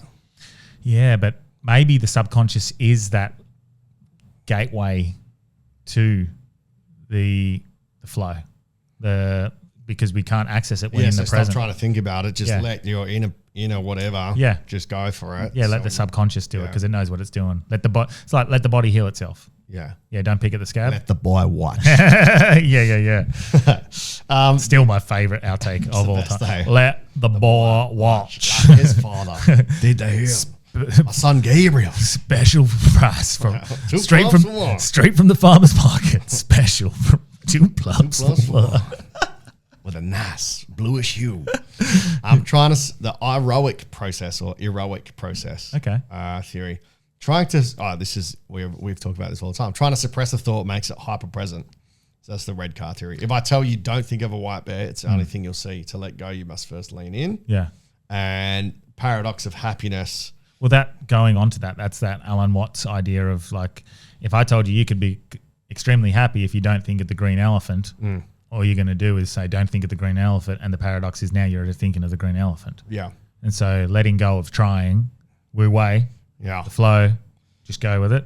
That's the way. Well, I switch it up straight away. If you said don't think of a green elephant, I go, all right, no worries, white. I've got a white elephant. So I'm like, got you. Okay. Yeah. White elephant, Yeah. white elephant, white elephant. And it's the Why are you thinking of a white elephant? Because I don't want to think of a green elephant. Ah! the elephant in the room. I posted a video just before because every now and again I'll start feeling how happy and present. I'm like, man, fuck, life's so good. Yeah. Like, this is awesome. Yep. Why do I feel good, man? I'm real lucky. I'm blessed. And I realize it's because 35 to 40 minutes before I've had my Dexies. Oh, no. I'm like, oh man, I'm full feeling this. I'm yeah. feeling this flow state. Yep. And I'm like, oh no, I'm just like, I'm back to being able to focus on one thing at a time. Yeah. Paradox of happiness, leading on from that. Happiness is like a cat. If you chase it, it runs away. If you ignore it and focus on something meaningful, it comes and sits in your lap. Mm-hmm. Happiness is also temporary. Turns out I can chase happiness at a strip club. Well, happiness is temporary. Yeah. It's only because once that happiness, it's like that big achievement. Yeah. Feel it quickly and then it drops. Yeah. And so if you're chasing happiness, you're constantly chasing that feeling that's very temporary. Yeah. Whereas I like to try to work towards peace, which is a bit of both, harmony of both. Yeah. A bit of understand. If you're at peace, you're at peace with the this too shall pass idea. Yeah. And then that makes things a lot easier. Doesn't? I mean, we are mere mortal humans. Yeah. I'm not going to pretend if someone close to me dies, I'm not going to be upset. Yeah. And I'm not going to let the grief take over. It will, but also this too shall pass. Yeah. Yeah. Be at peace with that. You shall not. Just like I have to be at peace with the fact that Stranger Things didn't finish off well. That's exactly what I was thinking.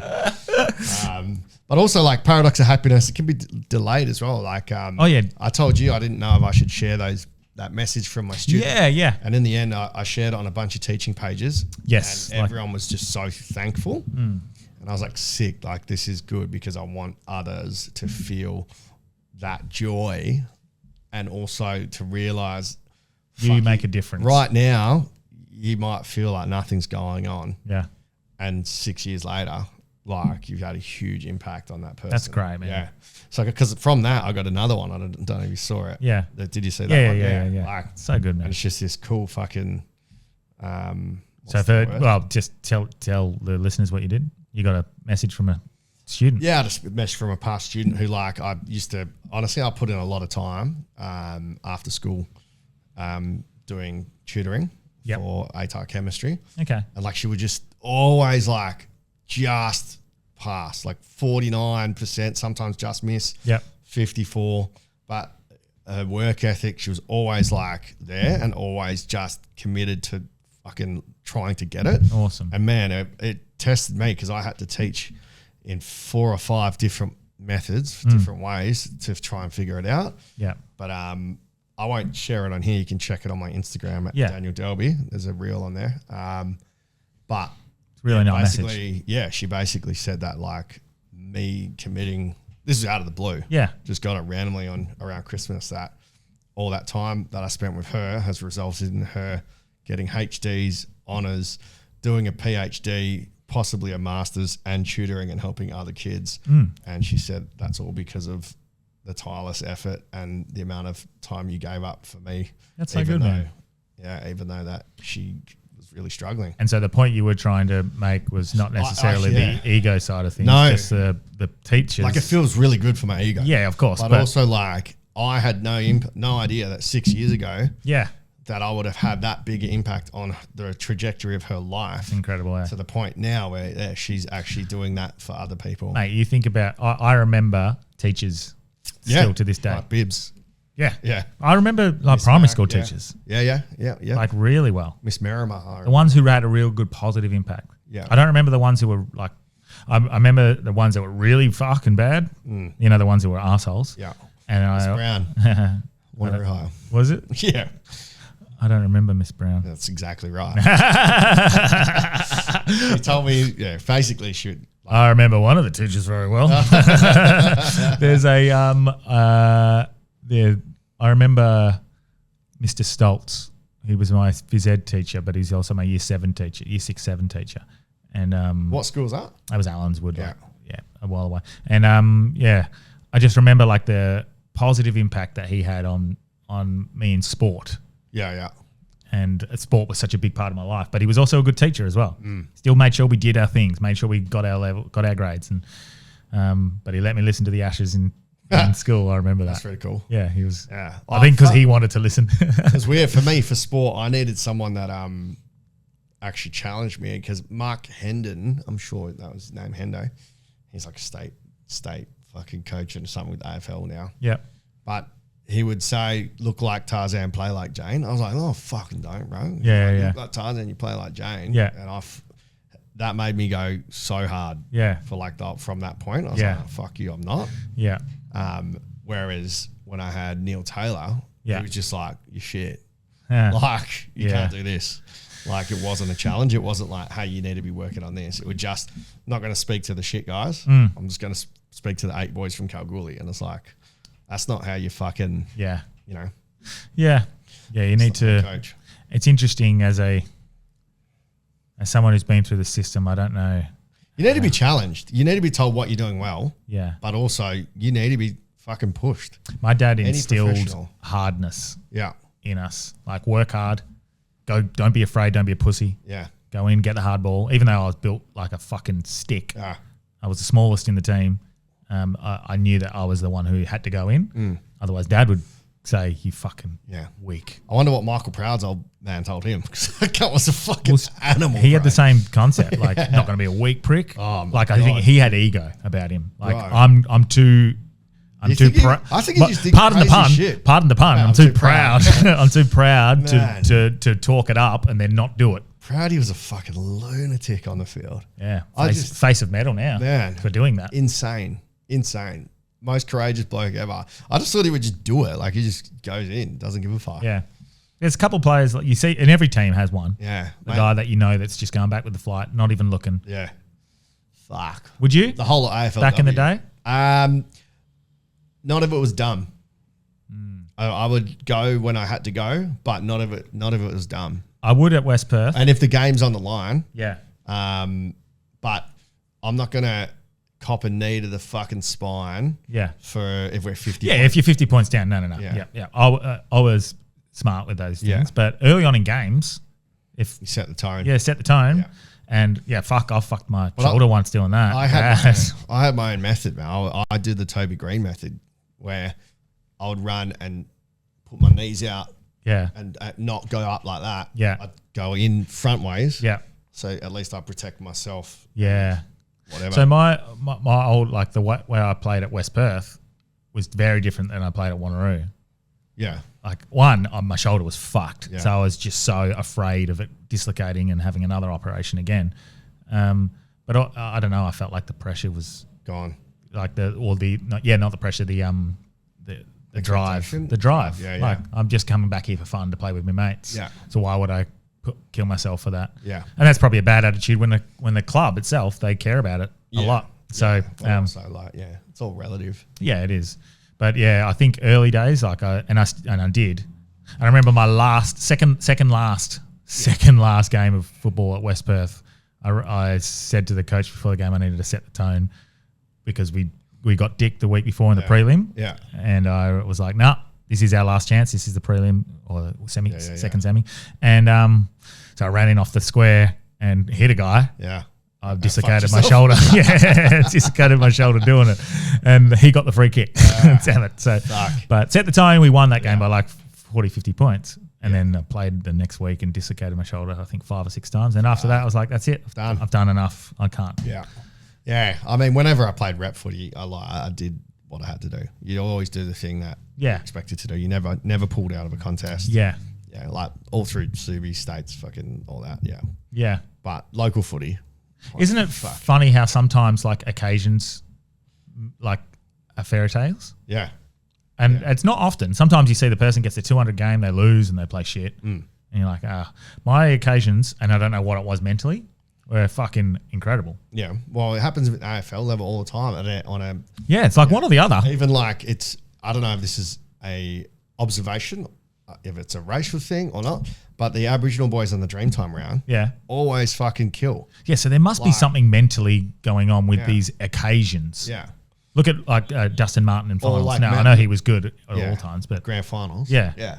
Or like Maddie's round, the revolts would always play better. Like it's like you can actually level yourself up. You just need a fucking But it's hard to be at that level for 24 rounds in a row. Well, so I mean, the Anzac Gate game. Yeah, so I don't know what would happen. This happened on both my milestones. I had a 100th reserves game and 150th, and this happened pretty cool. So the 100th, I was an okay player. Like I wasn't one of these big numbers players, but I got like 24 and 4 goals off the wing in the first half. That's awesome. And I was like, whoa, what an occasion. No one was looking. It wasn't. It wasn't even like everyone was passing it to me. Yeah. I was just getting the ball. So I don't know. Sometimes you rise to the occasion. And then in the last one, I had a kick after the siren from 55 out. Like never. Slightly missed it, but I've never kicked it over 50. I kicked it from 55. Just slightly missed, but like these sorts of over 40, fairy tale little moments that present themselves. It happens all the time. Yeah, all the time. Like AFL, that's what I bet on shit like that. Yeah, when someone's versing their old team, I'll get on them for posies or goals or. That's where I'm always like, maybe there is a bit more to affirmation and stuff like that. You know, you overthink. Well, definitely. I'll finish with this story, and then if you've got one more thing you want to finish with, I'll give you a challenge. Oh, okay, cool. We'll do the Zimbabwe one because that's kind of cool. Yeah.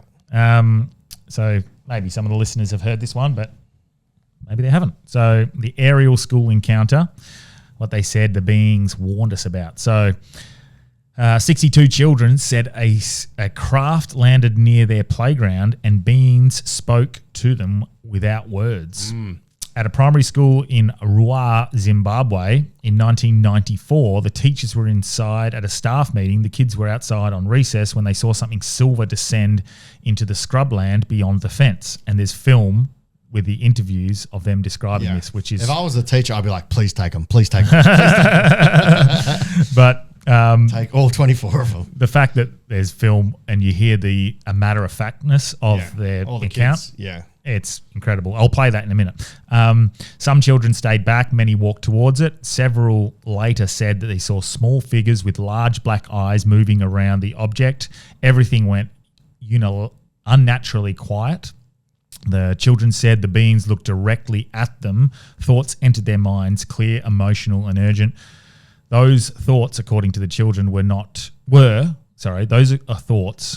those thoughts, according to the children, were warnings, not about invasion, not about religion, but about us and what we're doing to the planet.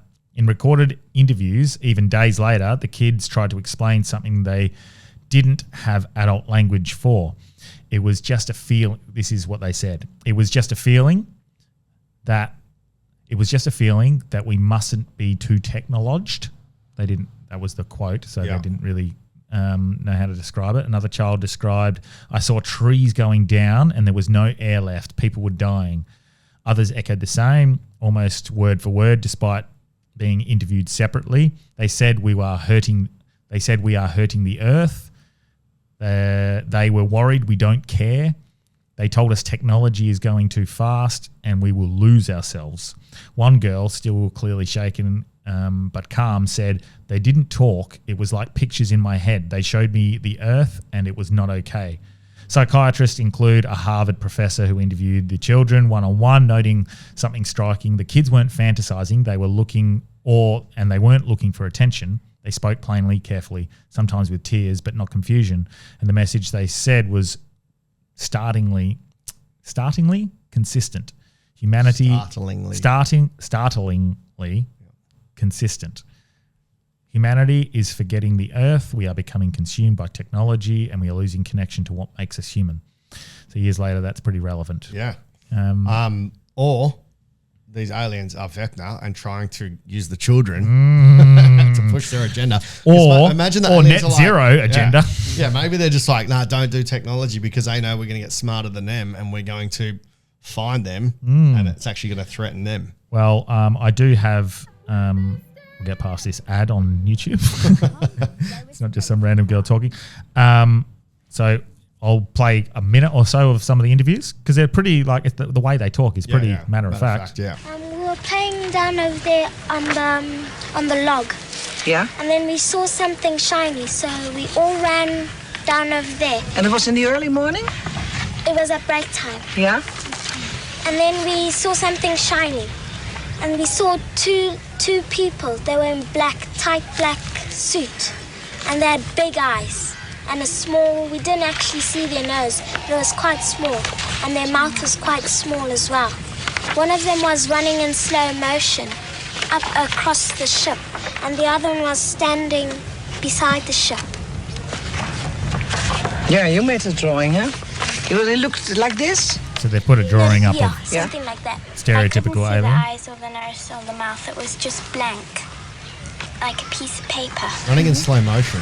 Yeah. Well, when they Like a came, I thought they gravitational were field? crazy. Was that the first thing you saw? I thought they were crazy just coming to our school just doing nothing. And all I saw was something like silver coming down. And I said, what must that be? And everybody's crowding it. I must go crowd too.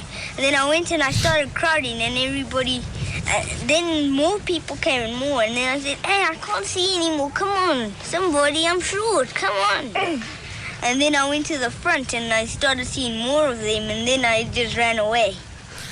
How's it? The day It's just like, I could not see them all. I was crowded, and I started to look over the crowd, and it was very dark. Yeah. So I shot them. So I shot them. They looked black, so I shot them. That's what you would expect from Yes. fucking Zimbabweans. Yeah, so the matter of factness of that makes that quite... and it's kids, 62 school children saying the same thing. But why wouldn't they do that to the world leaders? Come down, fucking look them in the eyes and be like, we're doing this, boom, boom, boom. Like... Maybe it's more impactful and maybe they know the... Zimbabwe, man. Yeah, I know, but as in like that story has now become so synonymous and feels real when it's children. For a real change, you would literally just land at the White House, look at the president, look at everyone, show them all the things, do the same thing to Russia. You reckon they haven't had that contact already anyway? Oh, surely. Yeah. Surely. Yeah. That's a prediction for the year. Like we're starting the year. It's only January 6th. Yeah. Oh, that's January 6th. What's your prediction for 2026? I'm going to blow up. Oh, yeah. Yeah. And I know how. This is my big year. Yeah, it is. Yeah. But for the world, I think there's going to be some sort of civil war, civil unrest in the UK towards the end of the year. Yeah. Oh, I think it gets very messy. Which I'm hoping they could just wait till after Fringe. Yeah. Yeah. But I think the UK is at a boiling point. So yeah, I think there's going to be something big in the UK. I think something happens this year big. I don't know what it is. I don't think it's going to be a fun. That's a very bold prediction, Branchy. Yeah. There's always something big that happens. Yeah, that's every true. year. I think something not life change. Do you think there'll be another? I think civilization changing happens. Yeah. Something not like As in extraterrestrial, or maybe, as in like, but something bigger than just like a 9/11, which is obviously that's life changing. But I mean, this is history changing. yeah, right. Okay. I think big. I think whether that'll be- that's the collapse of money, whether that's the disclosure of alien life, gives us a glimpse into outer civilizations, something like that, or a fucking war that proper is scary. But I think more so economically or potentially disclosure or a bit of both. I just feel like, maybe economically, we've been pushing this recession so far down the track that it's going to be big. And that's what scares me and it's filled me with dread. I hope that somehow it gets avoided. I think it just moves to digital. Because there was this whole thing where they're saying millennials, we live in, our perception of time is different because we've lived through 4 or 5 once in a lifetime things. Yeah. So it feels like huge things are happening every 3 years. So our actual perception of time has changed. Yeah. What did we grew up with? So what Everything was normal till the late 90s. And then after September 11. Wasn't the 90s incredible? The best. And then. After September 11. Yeah. Everything changed. You got September 11, global financial crisis, COVID. Like we've lived through all of these once in a lifetime. The tsunami on Boxing Day. And, Yeah. Huge. Yeah. Back then they just had the Great Depression. Now everyone's fucking prescribed the Great Depression, but they lived through that and then it was fairly normal. Then there's World War I, World War II, probably 2 big world events, pretty close to each other. Yeah. But and I don't know if you're okay. Last thing I'm going to touch on is everything. You talk about perception. I was watching something the other day. I was watching Titanic, and what's your perception on that tragedy? Like how big it was? Or do you know the numbers? I think what was it, like 700 died and 200 survived, or 1,400 died and 200 survived. Yeah, 1,500 people died. Yeah, and like 700 survived. Yeah. Like that, for some reason in my head, my perception was like a few hundred died, a few hundred survived. Yeah. Like, which is still tragedy. Yeah. But like 1,500 is a lot. That is ridiculous. You hear the story of the chef that survived? No. There was a baker and he was, when the ship was going down, his missus was on the ship and he made her get on the boat, but he was just, he would help people, then go have a fucking glass of whiskey, go help. Glass of whiskey, go help, glass of whiskey. It was just fucking back. He wanted to die drunk. Well, he just didn't give a fuck. He was like helping everybody, saving all these people. And at the last moment, as the ship's gone down, he just stepped off into the water instead of panicking. And as he stepped off into the water, he found a life raft, but it was full. So he was just hanging on the edge of it until eventually.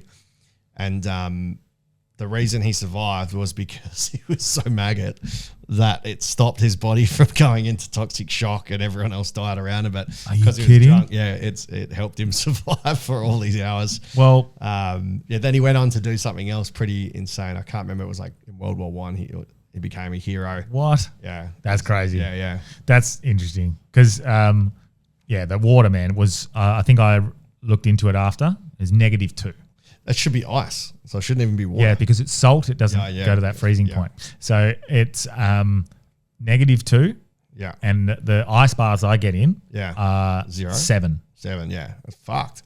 And 7's, look, you can probably go a bit lower, but like 7's attainable and you can stay in there for a good amount of time, but you're still like at a point, like your toes are fuck. So everyone was at their most healthy point before they died. So I feel the benefits. But yeah, I just think about that and I'm like going into that water. So another 9 degrees lower than that. Yeah. And then the outside temperature as well. Like you at least in that room, it's like a 25 degrees outside of the water. So your head or your upper body, if you want to come out, is a little bit better off. Well, then there's the conspiracies about Titanic as well, where it wasn't the Titanic. It was it was the other ship. I don't know. Again, this is like we've been copping flack lately for a lot of our clips not taking a position on conspiracies or like politics and just being like, look, could be that, could be this. And one of the comments the other day was we don't know.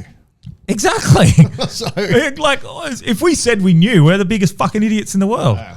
Like, they're the ones who, like, someone commented the other day saying, you guys used to be all in on the conspiracies and now you sort of tiptoe around them and try to question them. I'm like, well, it's probably a bit more mature, isn't it? It's like, you don't have to believe it. Yeah. You can go, well, that's a bit curious and that doesn't add up. Yeah. And then you draw your own assertions. Well, I believe a lot of it. Yeah, yeah. Like, it's like, you can never 100% like. Healthy skepticism. Yeah. Healthy skepticism. But then don't be like, what's the word? Cynicism? Cynical. Don't be too cynical. Like you can sort of just go, nah, it's not a lie. It's not. That's bullshit. Yeah. You can be too much of that, but I think it's called civic skepticism. Okay. Is probably what we align with, which is it's a healthy skepticism on like systems and institutions, and you question and query the actual methods to what they've done, which is that's fine. Civic skepticism's good. You should be questioning that sort of stuff. Yeah. That. All right. Finish with a challenge if you're listening. Oh, yes. Go on. This is for you. I tried doing it. I fucking couldn't get it. Oh, okay. Rotate your right hand clockwise. Okay. Do I need to be on me or? Yeah, go on you. Okay. Okay. Rotate your right hand clockwise. Clockwise? Yeah. To you or to me? No, you're clockwise. Clockwise? Oh, Yep. Fuck me. No, just like that. Like okay. Twist it in there. Okay. Rotate it clockwise. Wait. Clockwise? Okay. Yeah. Yeah. Wise to the clock, as Cam McLaren would say. Wise to the clock. Yeah. Are you going clockwise? Let's go on anti-clockwise. Oh, for me, it's clockwise for what I'm seeing. Oh, yep. Yep. Now, your right foot counterclockwise at the same time. Right foot counterclockwise. Your foot will automatically switch direction.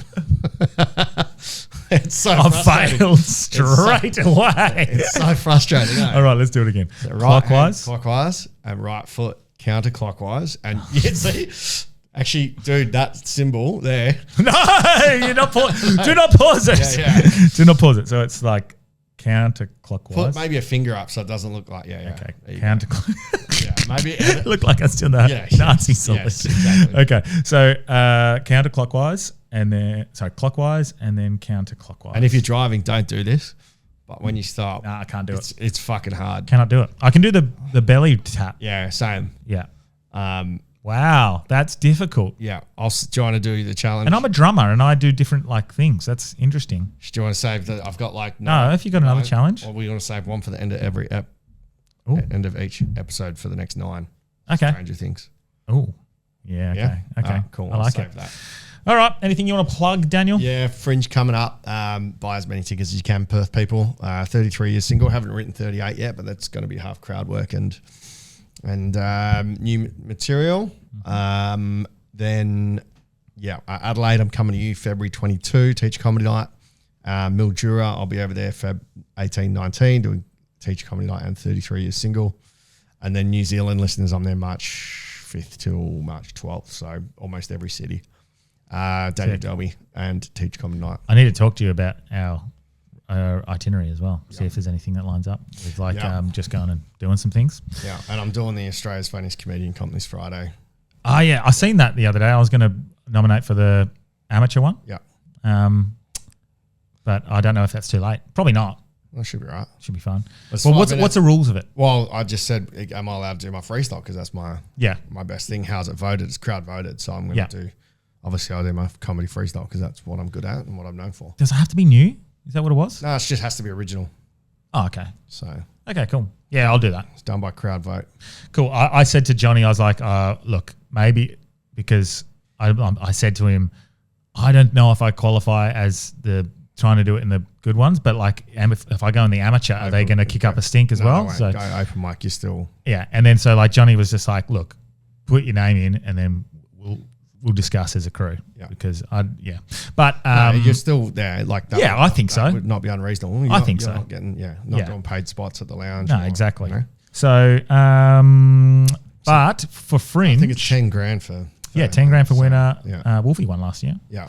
And of course, it's fucking awesome. yeah, so good. I'm going to be on, it seems, at a lot of Kyle Legacy's shows. So probably follow Kyle Legacy, who's on our next episode on Thursday. He's going to put me on as much as he can on his showcases and whatnot. And grassroots comedy, anything they're doing, he's going to chuck me on a heap of things. So keep an eye on my own personal ones for Fringe if you're in Perth, and you'll be able to come and watch. So, trying to do as much as I can. I'm doing Gong on Thursday. If you're here, are you doing Gong or anything? I think because Kyle Legacy surely is MC. Oh, fuck, maybe. Maybe. Yeah, I'm doing Gong on done Thursday it just for to ages. get going again for the year because I haven't done one this year. So. Yeah, I just need to actually just write. Yeah. So, Yeah. All right. Fuck yeah. Sick. All right. All right. Peace.